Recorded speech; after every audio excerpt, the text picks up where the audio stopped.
All right, good afternoon, y'all. My name is Della Bajwe, class of 2019, and I'm very pleased to introduce our guest speakers. Mike Evans, Sloan Management 84, Ting-Chih, MBA 09, and Eglae Recchia, MBA 09.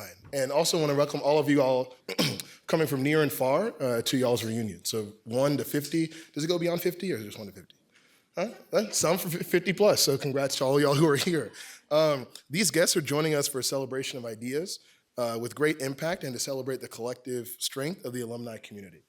The event will feature inspiring stories from peers, classmates, and TED Talk, which I hope you enjoy. So please welcome Mike, Ting, and Eglae. So Mike, don't worry, give me a second.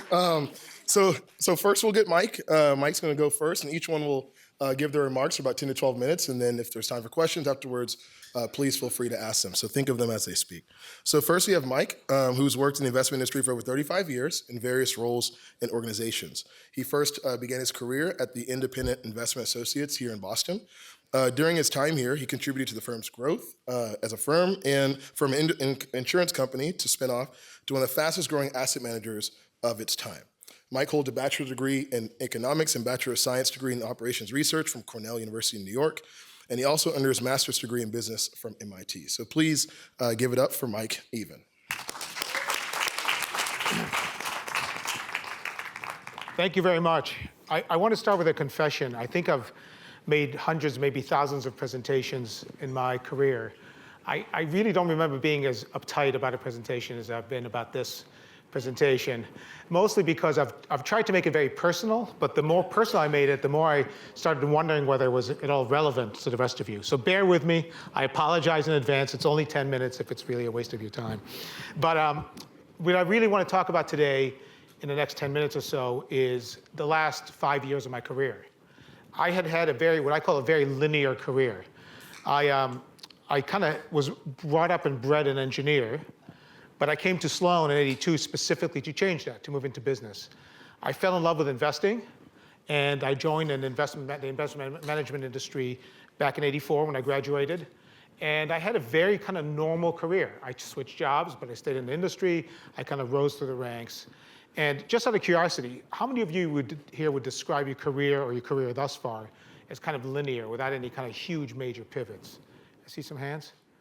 Yeah, kind of what I figured, probably about 30 or 40%.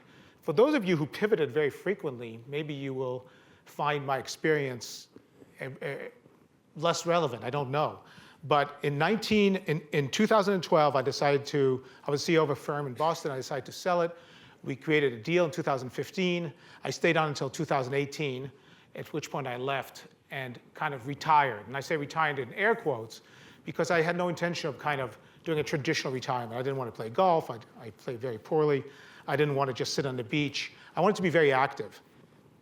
And it took me 6 years to get from the point where we decided to sell the firm to the point where I stepped aside. And to my shock, when I stepped aside, the first thing I felt was some real terror. And I don't mean personal terror. I wasn't afraid of anything, but a real career kind of terror. And two things were really terrifying to me.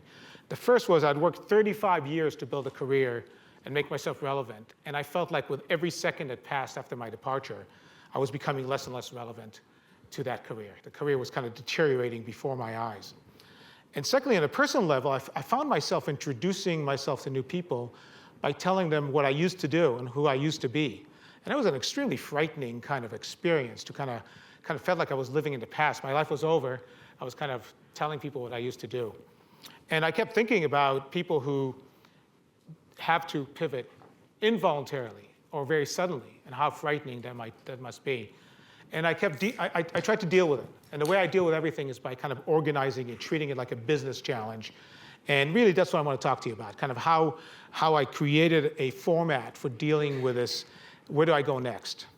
So the first thing I did was I sat down and I asked myself, what do I want to accomplish? How do I define success?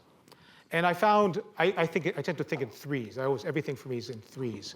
I found 3 things I wanted to accomplish. I really wanted to do new things. I really wanted to have impact. And I wanted to have more flexibility than I used to have in my old job. And just to delve a little bit into each of those, New things to me meant not necessarily away from investments. I love investments. I was happy to be involved with it, but really see things from a different perspective. I didn't want to be an employee anymore. I didn't want to work on one thing. And that's the other thing. I wanted to do multiple things. I wanted to create a portfolio of activities for myself. The second thing, impact. I thought of impact two ways. I definitely wanted to kind of give back, to use an overused term. I felt very fortunate to be where I am. I wanted to do good things. I wanted to give back. But equally importantly, whatever it is that I got involved with, I wanted to know that I was having an impact in the direction of that project. I didn't want to just kind of be involved with things to kind of put them on my resume. I wanted to be able to have real impact in the trajectory. And the final thing was flexibility. I'd felt like as a manager of people, I'd lost a lot of flexibility in my life for many years. And I wanted to have a lot more flexibility. And so I was building kind of internal tension into what I wanted to do, because to me, historically, in my career, if you wanted to have impact, you focused on one thing, and you didn't have a lot of flexibility. You gave it your all. So I was creating a situation of myself that I thought I'd be happy with, but I wasn't sure I could create. So I finished that. I had those three things. My next question was kind of, how do I limit myself? It seemed kind of like broad to say I wanted these three things, and I'll do all new things. I could do anything I want to. So I created kind of a little space for me to play in, a little mental space. I think of it as a triangle. I decided if I want to have impact, I have to stay somewhat close to my area of expertise, at least if I wanted to have impact right away. So I still loved investing. I knew one corner of that triangle I was creating for myself would be asset management and investing. The second corner was something that had been interesting to me for a long time, and I call it value-based investing. For those of you not in the investment industry, you may or may not be familiar with the term. It's basically the concept that you invest your money not only for risk and return, you also invest it to accomplish things that are aligned with your values. And a typical example is if you believe in the environment, if you want to defend the environment, you can avoid investing in companies that you feel are doing harm to the environment and invest more in companies that you feel are doing good things for the environment. So I was very interested in that space. And the final corner for me was fintech, the place where finance and technology meet. And I liked that because my engineering background and my finance background kind of melded together in it. And because I was already kind of doing a little bit of investing and a little bit of angel investing in that area, there were a lot of new ideas, very exciting ideas happening in it. And I felt I could mold that into my expectation. So I had what I wanted to achieve. I had a relatively nice little sandbox to play in. And the next question was, how do I get started? How do I begin to accumulate different experiences and how do I create a portfolio of activities for myself that I love and that are new and that make me feel satisfied that I'm having impact? And again, I knew that it would be a whole spread of opportunities, but I knew that at some level I need to go out and create some opportunities for myself. I knew at a different level, once I start talking to my various contacts and telling them exactly what I was looking for, things would come along to me. And finally, I was hoping that as I establish a portfolio, even tools like LinkedIn would begin to bring things directly to me, to kind of make them fall into my lap as it became clear what I was trying to accomplish as I built a portfolio of things. So the first thing, I'll just tell you about three things very quickly that I kind of ended up focusing on, although I have a lot of things I do. But they're examples of both being very proactive and being very passive and ending up with things that I find very interesting. The first thing that I did was I reached out to an old friend. So I was very proactive in this one. I wanted to start something. An old friend of mine, whose name is Martin, and Martin has spent his whole career with faith groups, basically working with global faith groups on all sorts of environmental issues. And we started talking about creating an organization that would help faith groups invest in a way aligned with their own faiths. Faiths have a fair amount of investment assets and real assets, and they do a lot of really good work, but they often don't associate their investment activities with their own beliefs. They often separate the two for various reasons. We started a nonprofit, as the Brits call it, a charity in London called Faith Invest, where Martin was really the faith part, since I know almost nothing about faith, and I was the invest. And he did most of the work because I wanted to do other things as well. He was the first CEO, but we launched it, we got it financed, and we launched it right into the beginning of COVID. Right into the beginning of COVID, but it's still there. It's had very, very nice momentum. It's had some incredible challenges. It taught me an awful lot about nonprofits, which I knew next to nothing about religious groups, which I knew absolutely nothing about. And it began it fit very nicely in my triangle of things I was trying to do. The second thing happened through my investment efforts. I ran into an organization called King's Crowd, and I'm just giving you, that's just one example. King's Crowd is a fintech company that tries to provide data both to investors and to founders of new companies so that they could launch companies or invest in companies on various electronic exchanges all over that are up and coming and as an investment infrastructure. I met the CEO of this company because I was thinking of investing with them. I really liked him. I met a few other of the investors, and I joined their advisory board. And it's been a wonderful ride. It's a very young company. It's full of very young people, very enthusiastic. And I know almost nothing specifically about what they're doing, but I understand the overall markets better than they do. It's been a really, really nice relationship. Finally, and this really literally fell in my lap, and it's the most recent thing that I've signed up for, I was approached to become a trustee of a Canadian real estate trust. And this real estate trust, you'll see in a second why it kind of fell into my lap. This real estate trust specializes in working with faith groups in Canada and utilizing their excess real estate assets. They have a lot of real estate and a shrinking number of faithful. And the real estate right now is usually kind of wasted. And this real estate trust is a for-profit entity that tries to help them restructure their real estate into housing, which Canada desperately needs. It's very green housing, and it's housing that hopefully will be partially subsidized. So it's a for-profit organization that kind of melds in a lot of the things that I'm very interested in. So those are just some examples. If any of you care, you can look at my LinkedIn profile. I've got involved with an awful lot of things. It's been a wonderful journey for me. And my working life today is very, very different than it was just 5 years ago. My takeaways, and this is where it gets very, very cliche, and I apologize in advance. My takeaways are, be very, very disciplined when you get to the point where you have to do a pivot in your career, whether it's because you're retiring or it's because you need to change for whatever reason. Be very disciplined and very clear with yourself about what you're trying to accomplish. If you can, move slowly, take your time. And if you have that ability, take your current capabilities and slowly modify them towards other things that are new. And finally, whatever you do, don't sell yourself short. You have an amazing education. You've probably had really, really significant careers that could be very useful to a lot of other organizations. And if that's what you want, if you want something like I did, and you may not, it's a really nice thing to do, and it works very, very well. Thank you very much.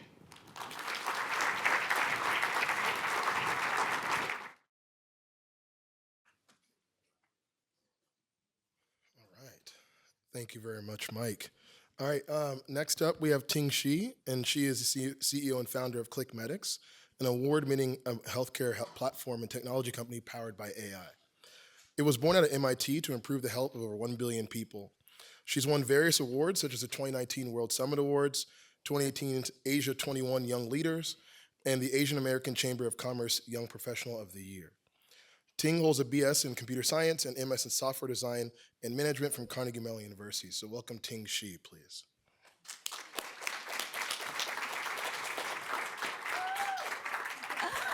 Good afternoon, everyone. I'm Ting-Chih from class of 09. and I am founder of ClickMedix, which is a disease management platform. Let's see the clicker. And we've been deploying our solution to 24 countries around the world. We serve over 3 million people. We help patients with diseases such as diabetes, heart disease, a variety of cancers, dementia, and many more. But what's so fascinating is it all started right here at MIT. In 2007, the very first semester of Sloan, I took a class offered by Sandy Pentland and Joost Bonson. And in a class called Development Ventures, the only assignment we had was simply stated as create a business that will impact over 1 billion people and submit it to the executive summary to the MIT 100K. So at that time, we knew if we're trying to address problems for billions of people, we knew some of them didn't even have access to electricity or clean water, but at that time, even in 2007, they had access to mobile phones.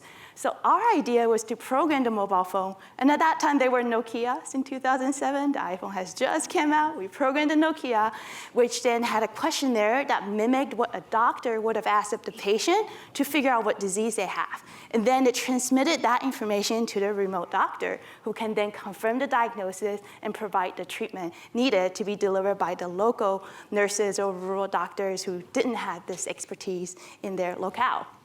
So the idea won the 100K in the development track. So with the winnings we had, we partnered with University of Pennsylvania, and we piloted in sub-Saharan Africa.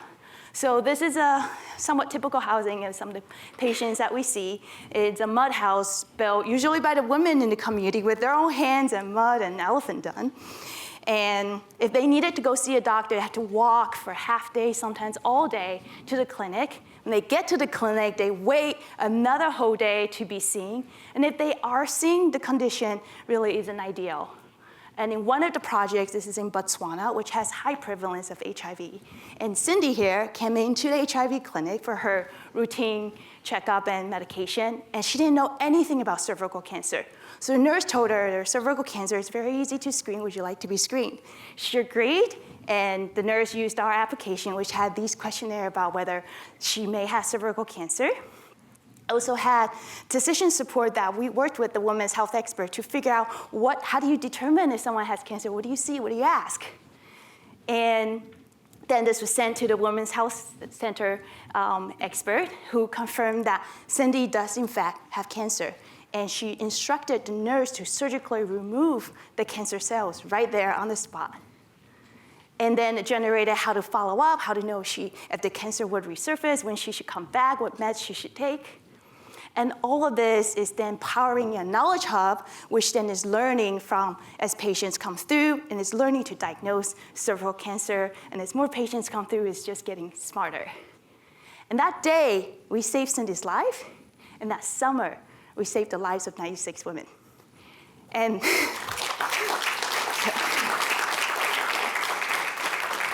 And this success got the attention of the Ministry of Health of Botswana, who wanted us to replicate it for oral cancer.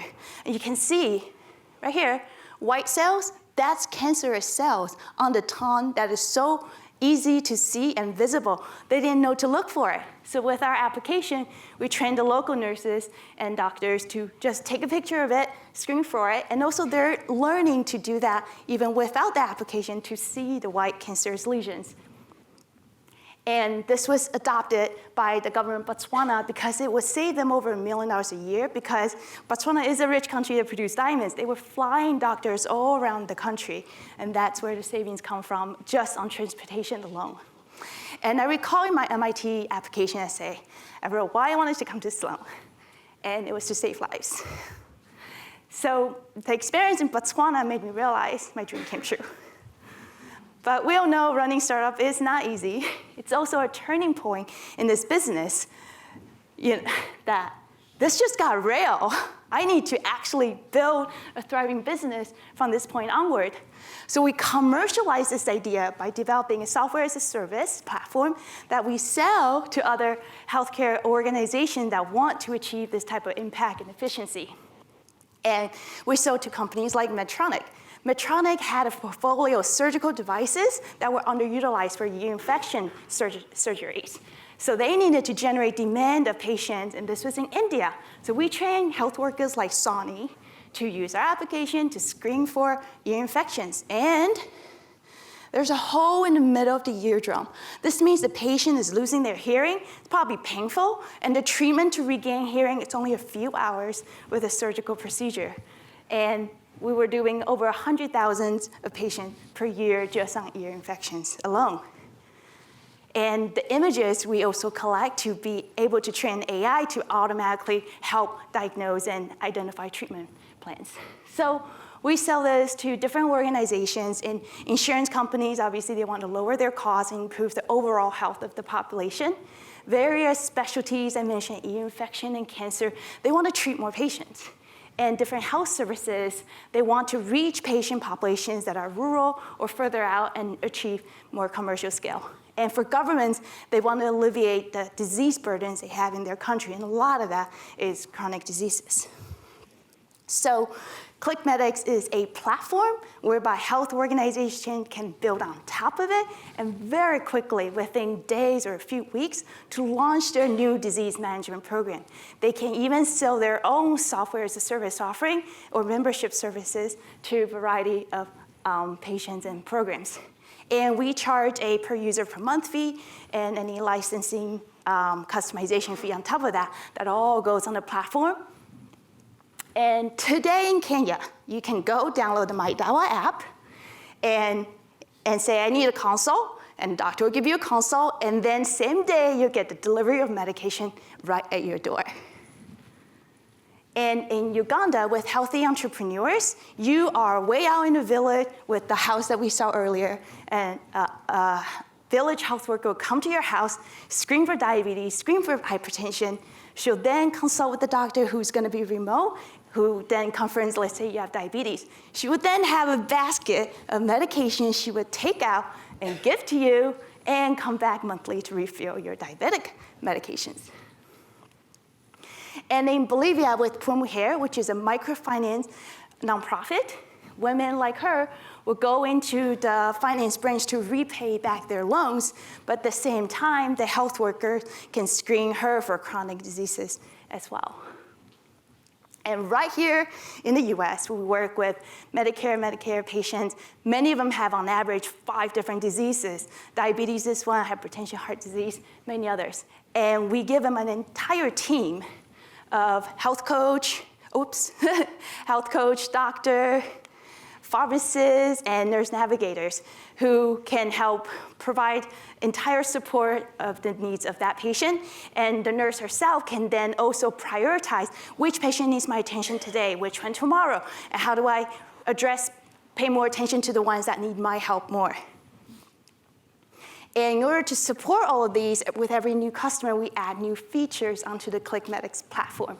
So we've added AI-powered analytics, care management, patient engagement ads, billing, financial, telehealth integration, and so on. Now, all of that are on the platform, available to existing and new clients.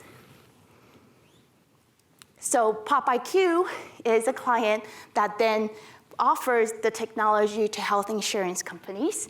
And the system uses AI to identify who are the patients with the highest risk. They've got multiple diseases, heart failure, kidney disease, all of that. Those also tend to be your higher cost patients. And it alerts the nurse, say, this patient needs a lot of help, go support that patient, check their medication, get their doctor's appointment, and help that patient. While the one with lower risk, diabetes alone is actually very, very simple to manage. With that, we automate that. Here's your patient training education.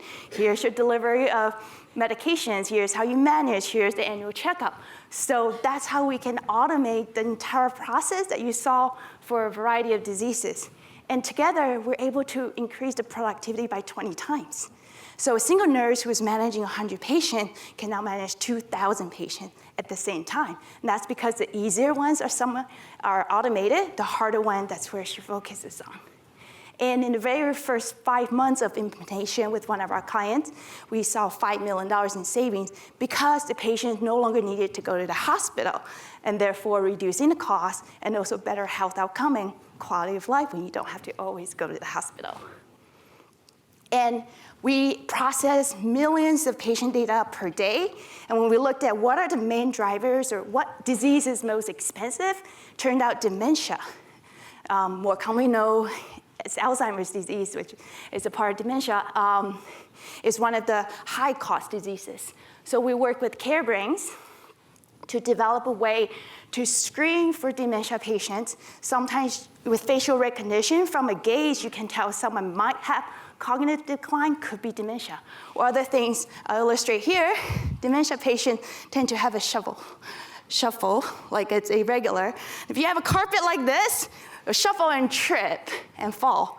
So that is one way we can screen for behavior, facial recognition, and say, person is at moderate stage of dementia, you have to check for home safety, make sure you don't have it. This rug is perfect for illustration.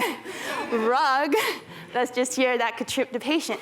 But what's so important is a lot of people with dementia, they could live for 5, 10, even 20 years. They rely on the family caregiver to care for them.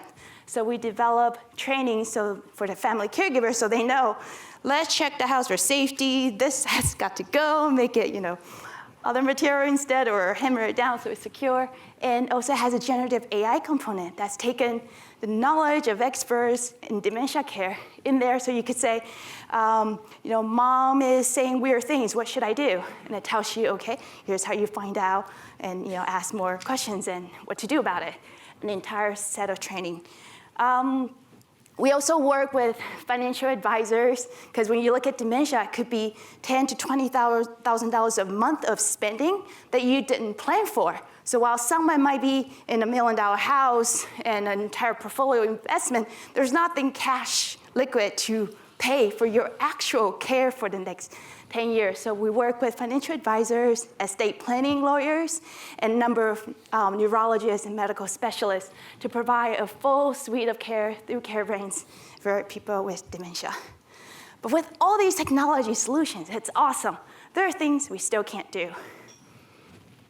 This is my best friend, Vivian. She's just been diagnosed with leukemia, literally a couple of months ago. And her only treatment is a stem cell donation from a donor that will match her profile. And she does not have a donor today. So I need your help, we need your help to be a healthcare hero today. Take out your phone, I'm serious, please. Take out your phone, scan this QR code, which will take you to her story, takes you to a button where you can register to be a donor. The registration process takes a few minutes, and did you know it's just a cheek swab that you then mail in? It's like a 23andMe. And if you are a match, the donation process is more like a blood transfusion. You just sit there for a few hours, you save a life. It's really, truly amazing. And now that you've taken a step to become a healthcare hero today, let's work together to make more dreams come true, accelerate into the future, and get to the billions of people we want to help. Thank you.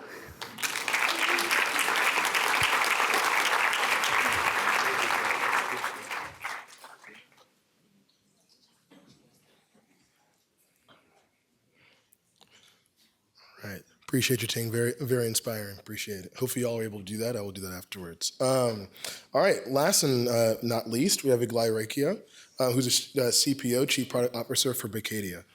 In this role, Ms. Recchia is responsible for driving the strategy, vision, and experience of Berkadia's internal and external-facing digital products. Ms. Recchia leads and oversees the product design and financial model teams, in addition to co-managing Be Engaged, powered by Berkadia, an accelerator program for startups that are destined to redefine the commercial real estate space. She was selected as Top 50 Women CPO by Women We Admire, and as a 2024 Globe Street Women of Influence within the Prop Tech Executive Innovator category. So please welcome Eglae Recchia. Thank you. We had mic problems, but now we're good. Hi, guys. I'm similar with Mike. I've done a ton of conversations before, but never with friends and family here. So I'm a little bit more nervous than usual, seeing familiar faces. So I'm going to talk a little bit about everything and maybe a little bit of my journey. If you don't know me, my name is Eglae Recchia. I'm Sloan 09. I have been doing digital products right after Sloan. It's way before digital products existed as a career, before it was cool. And yes, I just said that digital products, technology, and financial services is cool, so you're welcome. I have 2 dogs, 2 kids. That wonderful guy is mine. Live in Virginia now, but I'm originally from Argentina and Venezuela, which means I'm usually, thank you, I'm usually one of me in a room of a lot of people. The last thing you should know about me, if you don't know this already, I love life. And I know everybody kind of loves life, but my dear husband always tells me that I do way too much. I like tennis, I like reading, I like being zen, but somehow also having an awesome life. I love traveling, and we'll talk about travel in a minute. And I love doing things like these. So today is kind of a little bit about a mix of all those things together. Now, the first thing about that is, well, you should probably learn to prioritize. And I try, I swear to you, I try. So let's talk about prioritization. So a long, long time ago, I had a child. He is now 9, but in this beautiful picture, he was 2. Lila, my daughter, was born basically a day or 2 before that picture was taken. And I realized something that I've kind of always known, but also not known, which is prioritizing is actually really, really hard.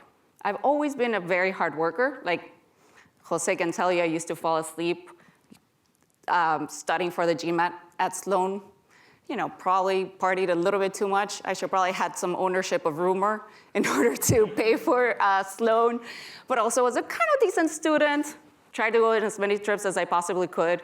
And the answer for me for that was, well, sleep less, just have fun, don't not do anything. That was my way of prioritizing, was to not really prioritize myself or my time or sleep. That changed when that picture was basically taken. And about the same time, I think I read this book, The Subtle Art of Not Giving That. And I don't know if I had read them at the same time. I don't know if life happened at the same time. For the life of me, although I remember loving this book, I can't really remember what the book is about. But I remember the one thing that clicked really, really, really strongly for me was you cannot care about everything at the same time, the same amount. You need to choose whether what you care about or how much you care about at that moment. And the moment doesn't have to be years. It can be minutes, it can be hours, or it can be years. So one of the things that I do today is I help startups that are interested in the commercial real estate space, which is why I said it was cool. I'm gonna say I'm cool for like 10 times, so you think commercial real estate is awesome. But one of the things we do is we help startups kind of figure out their way around commercial real estate. Now that's pretty hard. You may think there's not that many commercial real estate prop techs, but there's a ton of them. And we can't say yes to all of them. And so my first thing that I always tell anybody that's doing that for my team, or honestly any type of product management, is the power of saying no. I don't know if no should be your favorite word, but it should probably be your most used word, at least in the field that I do. If in product management you don't say no all the time, you're not doing it wrong. You're not doing it right. So no, we can't move that button there. No, technical debt doesn't take 1 minute to undo 10 years of really bad technical debt. And no, I'm sorry, not all startups have space to where we are. And the reason why is honestly because we want to make sure that everything we do with purpose, we do with context, and we do with the ability to truly be helpful. And if I don't say no to 90% of things, then I'm not going to be very good at the other 10%. And so for our startups, we turn a lot of them out. We say no a lot. And it's not because we don't want to help. It's because we prioritize where can we have the most impact. Now, we do that with a ton of context. That's kind of clear as kind. So if you give context, then obviously the no is a little bit more valuable. And that's what we try to do all the time. So don't forget to prioritize prioritization. Don't forget to say no a lot. I think this is a lot harder at work, because at work you have 7,000 things going at you than it is at life.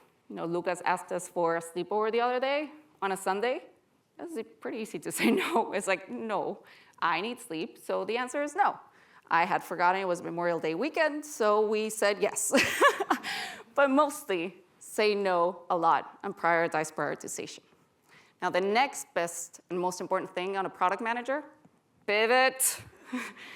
I hope for the next 7 to 10 minutes that I talk, and I use the word pivot 10,000 times, all you think about is this image of Friends. That's what I did when Mike talked about pivoting. I was like, pivot. But pivot, pivot, pivot. If you don't change based on what you learn, if you don't make adjustments to your journey, to your life, to your work, then it becomes obsolete, because everything that you're learning at every single moment in your life, you're kind of throwing away because you set a space, you set a goal that you're going towards. That doesn't mean your goal needs to change, but perhaps how you get there does change. So pivoting is key. I pivot a ton. My undergrad was in philosophy, in case you guys didn't know. I thought I was going to write and read books in their palm tree in Miami. Then I came to Sloan, pivot number 1, pretty important pivot if you ask me. Then I did an internship in advertising, hated it, tons, hated it a lot. Came back to Sloan, well, I guess kind of did my second year. We all graduated in 2009, so an amazing year to get into financial services, which is what I did. And I actually loved it. Who knew?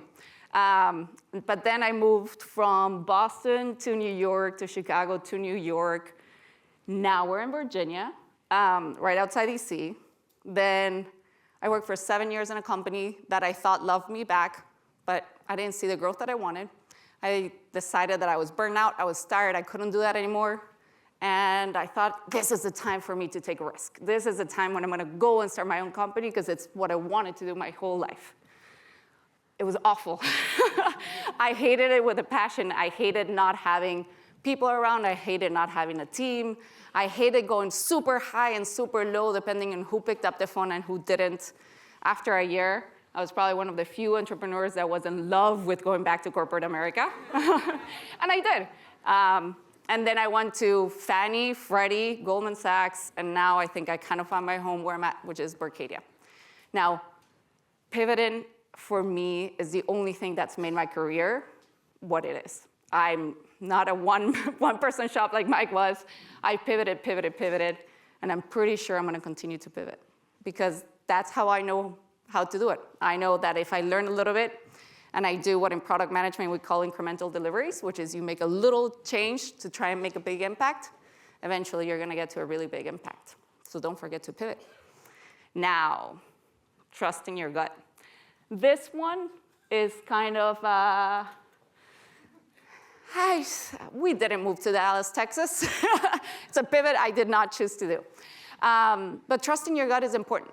Why? There's a book called The Anatomy of Peace by the Arbinger Institute. I had to practice that word 7 times because I'm from Argentina and we don't have that word there. But what's a heart at peace? A heart at peace is, in most things in life, you have a decision to make. And you either go for A or you go for B.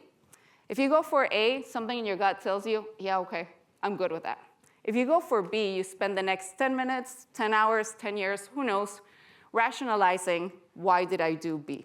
And it's kind of something, like for me, it's a knot in my stomach. I always ask my kid where it's at. He sometimes says his arm, which is very confusing to me, but we go with what we got. So a heart at peace. So about 4 years ago, we had the opportunity to move to Dallas. Had I moved to Dallas, there was a big promotion in Goldman Sachs for me to go, which for somebody that works in the financial services, even if it's in technology, it's kind of holy macaroni, kind of what you work your whole life for. Jose and I went to Dallas. We went to Dallas. We went to check out Dallas. We saw houses. We saw schools. We saw clubs. We saw everything you could see in Dallas.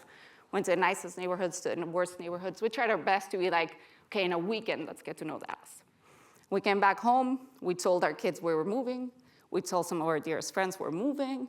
I reached out to a few people from Sloan that live in Dallas, being like, should I move to Dallas? Everybody, by the way, that lives in Dallas loves Dallas. I don't know why. And the truth is, it was Sunday night, and Monday morning we had people to come take pictures of our house to put it for sale. And Sunday at 10 p.m., I go to Jose and I'm like, we can't. He's like, holy macaroni. He's a saint, you just don't know it. But he was like, we talked about this 27 times. Like, we went to see houses, like, basically had almost an offer put on a house. What do we do? And I'm like, I can't. This is the time when it should feel right. Like, the hardest part for me is usually to tell the people I love that I'm gonna make a decision. Once I do that, I usually feel great. Even if it's a tough decision, I feel good. It's not about moving. I told you I moved. Growing up, I moved 20 times. It wasn't the move. There was just something. We didn't move to Dallas, and we've never looked back. It was the right choice for us. Now, could I have been better? Could I have a better job, a more kick-ass city? Who knows? But I didn't spend the next 10 years of my life rationalizing why I did it. I went with my gut that told me not to do it. So trust your gut. Remember that sometimes it takes your brain a little bit longer than it takes your body to tell you what's right or what isn't. So at the very least, pause and listen. The next thing, this is hard for me, which is the hardest part of asking for help, is actually letting somebody help you. So another story about my dear family, but I promise we'll get to work too. I came back from the hospital after giving birth to my son, who is awesome. I fed Lucas and I gave him to Jose. I'm like, Jose, your turn to burp. Co-sharing, co-parenting, great. Jose starts burping Lucas, and I thought my child, the human I just brought into the world, was gonna die. Because Jose decided that burping a child is not little taps, they're strong back taps. And I honestly thought his lungs were gonna come out through his mouth. I'm like, oh my God, what the beep, beep, beep, beep. And I was ready, right? I was ready to take the baby back. That's the first thing. The first instinct is like, you don't know what you're doing. Not that I did. First mom, like, please. But the first thing I wanted to do was grab the child back and be like, you're nuts. I didn't. And that was probably one of the best lessons I've ever had in my life. And I didn't know I was having that lesson at the time. But I paused. I stopped for a second. And what I saw was Lucas burped, and he seemed happy and fine. Jose looked like he was falling in love with our child just by holding him. And I didn't have to do something. I literally just sat down on a couch and watched all this happen. It was amazing. Like, as a new mom, to sit on the couch for 5 minutes and have it was the best thing in the world. So Jose burped the kid was happy, and I let somebody help me. This happens to me all the time at work. With management, anybody that's a manager probably sees this. The higher up you go, the harder it is to let people help you, and the more you need it, right? I now run a team of about 70 people. There's no way on earth that I know what anybody's doing at the exact same time. As a leader, what do? I set a path. I set, hopefully, an idea. I set norms of behavior of what I hope the team does and how do they behave with others. And then I kind of let them do their thing. And I kind of hope for the best. And the only way I can do my job is by letting them help me. If they do their jobs, then I'm doing mine. As a chief product officer, my main responsibility is to set the stage for what we're going to do on technology in a company. Now, if you work in technology, especially if you work in product, everybody on earth thinks they can do your job. It's like a thing. The whole business is like, you don't know my business like I do, so I'm going to tell you all about how to do your job. Then the CTO of the company, my dear peer who's sitting next to me in that call, he's like, you don't understand technical debt. The world is going to end if we don't do the 7 things first. And then my job is to somehow be okay with listening to everybody tell me what it is that I'm supposed to be doing. If I think about it that way, oh my God, I get in my box. All I can think about is all these people just yapping, telling me how to do my job like I haven't done it for the last 15 years. Like if I haven't earned the title that I have. Well, that's when I realize I'm in my box, and I take a step back, and I realize they're all trying to help. They're trying to help me learn their business. They're trying to help me learn about technology. They're trying to help me do what's right for Berkadia. And when I realize all those things together, that's when I truly believe that the power of teams work, is when you let other people help you. When you take it in stride and you don't think it's about you, but it's about what you guys are all trying to accomplish together. And that is really what the focus should be. So don't forget to let somebody help you. Now, the last thing I want to talk to you about is the importance of diversity in all of those teams. So if you have a team of people that are helping you, but they look just like you, they think just like you, they're all product managers, then obviously you're lacking something. You're probably lacking a lot. So this is my favorite movie. If you don't have children and you haven't been forced to look at Disney, highly recommend it. This is my favorite scene of that movie too. It's Encanto. The one on the right for you guys is Maribel, and her mom just gave her an arepa con queso to cure her hand. And Maribel goes, oh my God, you just cured my hand with an arepa con queso. Well, the first time I ever saw that, I wanted to cry tears of joy. First, that's my favorite food in the universe. 2, I've never seen it mentioned in a movie, in a show, in anything that was not made from where I'm from. And so representation matters, but it doesn't just matter because it makes us feel nice and good inside. It matters because it creates change. It matters because diversity of thought, because the ability to have multiple people in a room that think differently and push each other and truly work together is how you get to where you need to go. And so when you think about diversity of thought and you think about representation, think about how you can do that. I remember in Sloan when we first got here, all the men were sent out. They were done. But for orientation for the women, they had an extra class. It was funnily enough given to us by a man, but it's okay. He said, don't forget to speak up. Literally, I don't remember, again, my memory is not the bestest, but it was an hour, and what I actually had, the conclusion was, don't forget to speak up, to raise your hand, because you're less likely to do it, to share your thoughts, because you're less likely to do it, and to feel empowered to do both of those things. Like I always say, I kind of took that in stride, and for better or for worse, my extracurriculars are all about that, right? Part of what I do at work, I'm part of the Belong Committee, which is the diversity committee for work. At MIT, I do the EC, where I talk to kids that want to think or are thinking about applying to MIT. I make sure to get all the people with the weirdest backgrounds, just like me when I came to Sloan, and make sure to encourage them, because it matters. It really, really, really matters to have diversity of thought. And so the last thing that I want to tell you is about how I'm here today. I got an email from MIT asking me to be in front of you guys. I was in Japan, hanging out with my best friend who was turning 40, and I'm like, no, I can't. There's no way I can do this. There's no way I can do this because I'm in Japan, because how the hell am I gonna think about this? What is that presentation gonna look like? Oh my God, I'm totally gonna fail flat in my face. Do I really wanna be, oh my God, it started. I started to rationalize why I wouldn't do it. So it wasn't what my gut was telling me. My gut was telling me, you want to do this. Take the chance. So I stopped. I stopped rationalizing, and I trusted my gut. And I said, well, I want to do it. Well, all right, but you are in Japan celebrating somebody's 40th birthday. It's just you and her. You should have a little fun. So what? Well, I could prioritize an hour and a half of my train from Tokyo to Kyoto and send a draft to Lauren and be like, is this good enough? Check. OK.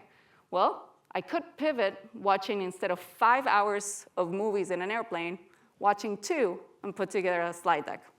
OK, I can do this. I could perhaps accept the help of people that wanted to help me. Lauren, Jose, my friend in Japan, all the people that went through the different drafts for doing this. And then perhaps, if I sat here in front of you guys and told you my story, then maybe I would also change somebody's thoughts or ideas of how to do things differently. So with that, that's all I have for today. Thank you.